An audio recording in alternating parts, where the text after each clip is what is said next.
নমস্কার, আমি স্বর্ণালী মিশ্র। এনি 24 চ্যানেলে আপনাদেরকে স্বাগত। সমগ্র বিষ্ণুপ্রিয়া মণিপুরী সমাজের স্বার্থে সমাজ উন্নতির কাজে যার প্রয়াস ছিল অপরিসীম, উনি হলেন স্বর্গীয় পূর্ণচন্দ্র সিংহ।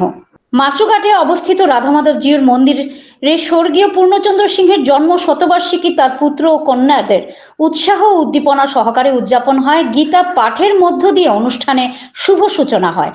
গীতা পাঠ করেন শ্রীমতী নিতু সিনহা। আমন্ত্রিত অতিথিদের মধ্যে ছিলেন সর্বশ্রী বনবীর সিংহ, যোগেন্দ্র কুমার সিংহ, বারীন্দ্র কুমার সিংহ, কৃষ্ণধন শর্মা এবং অন্য কয়েকজন বক্তা তার কর্মময় জীবন নিয়ে আলোচনা করেন এবং তার জীবন থেকে শিক্ষা গ্রহণের পরামর্শ দেন। অনুষ্ঠানের শেষ পর্বে ছিল সাংস্কৃতিক অনুষ্ঠান। এতে নৃত্য পরিবেশন করেন বিশিষ্ট নৃত্যশিল্পী বিনীতা সিংহ এবং ভজন পরিবেশন করেন অমিত সিংহ।